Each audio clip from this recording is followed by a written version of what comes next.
የሚስታቸውን እግር ሆን ብለው የሚሰብሩት አስደናቂዎቹ ማህበረሰቦች። ዓለማችን ላይ ያሉ ህዝቦች እንደ መልካቸው ሁሉ ባህላቸው፣ ቋንቋቸው እንዲሁም አስተሳሰባቸው የተለያየ ነው። ነገር ግን በአንዳንድ አካባቢ ያሉ ማህበረሰቦች የሚኖሩበት ባህልና አስተሳሰብ እውነት ሰው ናቸው ብለን እንድንጠራጠር ያደርጉናል። እኔም በዛሬው ቪዲዮ የምትደነቁባቸውን፣ የምትገረሙባቸውን እንዲሁም ጉድ የሚያስብሏችሁን የብሔረሰብ አስተሳሰቦችና አኗኗር ላስቃኛችሁ። በቅድሚያ ግን ወደዚህ ቻናል አዲስ ከመጣችሁ ሰብስክራይብ በማድረግ የዜና አዲስ ቤተሰብ መሆን ትችላላችሁ።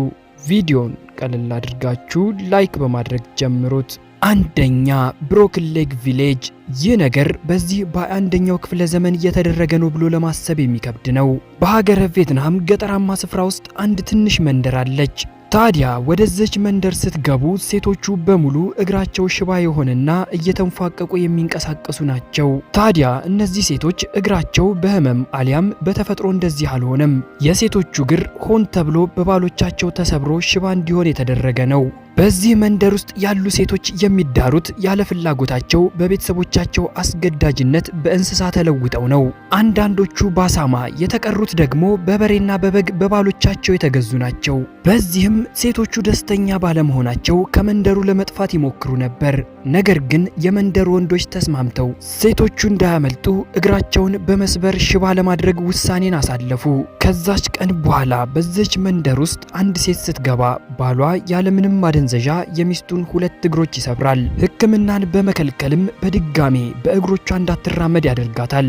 በዚህ ማህበረሰብ ውስጥ ሴቶች ከውሻ ያነሰ ቦታ የሚሰጣቸው ናቸው። በዚህም ባል ከፊት ሲሄድ ሁሉም ሚስቶች እንደ ውሻ ከኋላ እየተንፏቀቁ ይከተሏቸዋል። ይህንን መንደር ጋዜጠኞች ካገኙት በኋላም የብዙሃንን ልብ የሰበረ ነው። በመንደሩ የነበሩ ሴቶችም ባሎቻቸውን በመፍራት ለቃለ መጠይቅ እንኳን ፈቃደኛ አልነበሩም። ታዲያ ይህ ድርጊት በዚህ ዘመን መደረጉ እጅጉን የሚያስደንቅ ነው። ሁለተኛ ወዳቤ ትራይብ። የሰው ሚስት የሚሰረቅበት የወዳቤ ብሔረሰብ አስደናቂ ባህል። ወዳቤ ብሔረሰብ የሚገኙት በምዕራብ አፍሪካ ሀገራት ኒጀር፣ ቻድ፣ ናይጄሪያና ካሜሩን ውስጥ ነው። ይህ ብሔረሰብ ባልተለመደ መልኩ ለሴቶች ትልቅ መብትን የሚሰጡ ናቸው። ታዲያ ይህ ብሔረሰብ አስገራሚ የተባለ አንድ ባህል አላቸው። ይኸውም ጌርዌይ ወይንም የሚስት ሰረቃ የተባለ ባህላዊ ክንዋኔ ነው። በዚህ ማህበረሰብ ባህል መሰረት ወንዶች ሳይሆኑ ሚስቶቻቸውን የሚመርጡት ሴቶች ናቸው ባሎቻቸውን የሚመርጡት። በዚህ መሰረትም በብሔረሰብ ውስጥ ያላገቡ ቆንጆና ፈርጣማ የተባሉ ወንዶች ተመርጠው በሴቶች ለመመረጥ የመቆነጃጀት ስራ ይሰራሉ። ፊታቸውን በአፈር የተለያዩ ሜካፖችን ይቀባሉ። ጥርሳቸውንና አይኖቻቸውን ያጌጣሉ። አይኖቻቸው ጥርት ብለው እንዲታዩ የተለያዩ ባህላዊ መድኃኒቶችንና ስልቶችን ይጠቀማሉ።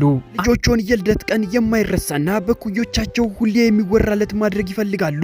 ይህንን ሐሳቡን ሊያሳካ ዋንዴ ኢንተርቴይንመንት መጥቷል። ለልጆች ልደት፣ ምርቃት እንዲሁም የተለያዩ የህፃናት ኢቨንቶች ትልልቅ መጫወቻ ቦንሲንጎች፣ ትራምፖሊን እንዲሁም ሌሎች መጫወቻዎችን ጨምሮ ልጆች የሚወዷቸውን ማስኮት አሻንጉሊቶች፣ የፊት ላይ ስዕሎች ከነ ፕሮግራም መሪው ይዘን መጥተናል። እንዲሁም በሰርጎ ቀን የሚያስቸግሩ ህፃናትን ተንከባክበን ይዘን እያጫወትን እንቆያለን። ለዲኮር ስራውን ቢሆን እንዳይጨነቁ በርካታ ፓኬጆች ስላሉን መደወል ይችላሉ። ቀድሞ ቦታ ያስይዙ። ዋንዴ ኢንተርቴይንመንት። አንድ ወንድ በዚህ ክንዋኔ ውስጥ ቆንጆ ሆኖ ለመታየት በትንሹ ለ6 ሰዓታት ያክል ይቆነጃጃል። እሱን ከጨረሱ በኋላም ሴቶች ተሰብስበው ወደሚጠብቋቸው ቦታ ይሄዳሉ። በዚህ ስፍራ ያገቡም ያላገቡም ሴቶች ይገኛሉ። ወንዶች ከተሰበሰቡ በኋላም የጥርሳቸውንና የአይናቸውን ጥራት ለማሳየት ያፈጣሉ፣ ያገጣሉ። የተለያዩ ሴቶችን ይስባሉ ብለው የሚያስቧቸውን እንቅስቃሴዎችም ያደርጋሉ። አንዲት ሴትም የተመቻት ወንድ ካለ በአይኖቿ ካልሆነም በጥቆማ ምልክት ትሰጣለች። በመቀጠልም ክንዋኔው ካለቀ በኋላ ተገናኝተው ያወራሉ፣ ይወያያሉ። ከተስማሙም አሳውቀው በብሔረሰቡ ተደግሶ ይጋባሉ። ታዲያ የሚገርመው የምታገባው ሴት ባለትዳር ብትሆን እንኳን ባሏ የመከልከል ምንም አይነት ስልጣን አይኖረውም።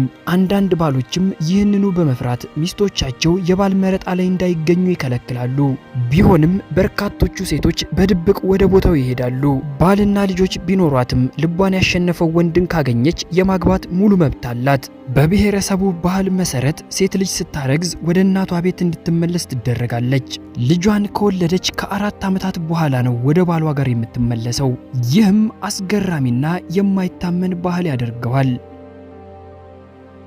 ሶስተኛ ኔፓል ቪሌጅ። በዚህ መንደር ውስጥ ሴቶች 13 ዓመት ሲሆናቸው ከማያውቁት የተለያዩ ወንዶች ጋር እንዲተኙ በቤተሰቦቻቸው ይገደዳሉ።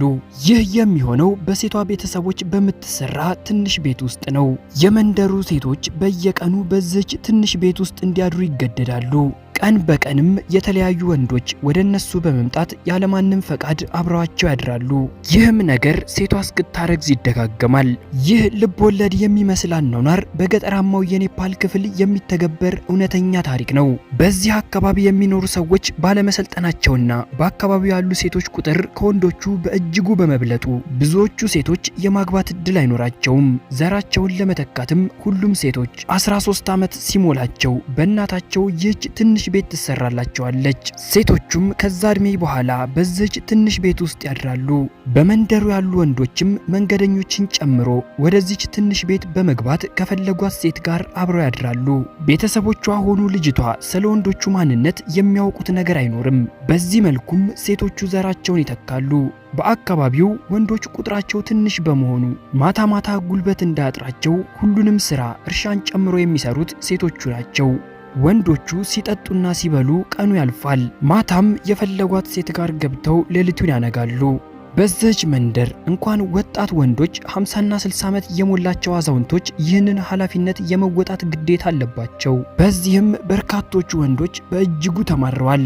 በዚህ መንደር ወንድ የወለደች እናት እንደ ክብር ትቆጠራለች። ሴቶችም ይህንን ክብር ለማግኘት ሲሉ በወንዶች ለመታየትና ምሽት ላይ ለመመረጥ በተቻላቸው መጠን ጥሩ ልብስ ይለብሳሉ። ታዲያ አንዳንድ ሴቶች ይህንን ባህል የሚቃወሙና ማድረግ የማይፈልጉ አሉ። ቢሆንም 13 ዓመት ሲሞላቸው በእናታቸው ማደሪያ ይሰራላቸዋል። ታዲያ በዚህ ማደሪያ ውስጥ አላድርም ብላ ያስቸገረች ሴት ካለች ምግብ የሚባል ነገር አታገኝም።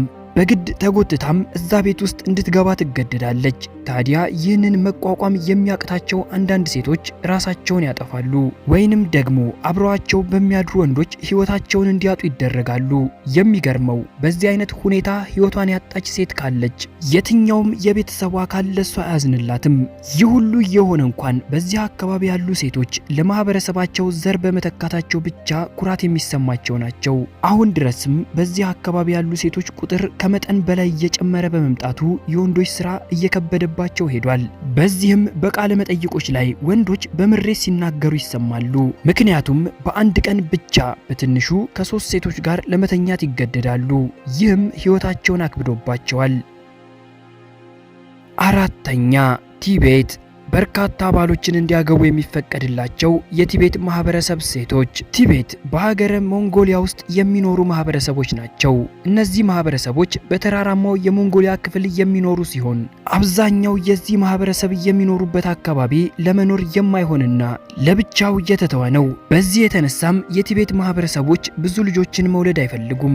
እንደውም የውልደት መጠንን ለመቆጣጠር በዚህ አካባቢ ያለች የትኛዋም ሴት በትንሹ 3 ባሎችን የማግባት ግዴታ አለባት። 3ቱም ባሎቿ በአንድ ቤት ውስጥ አብረዋት ይኖራሉ።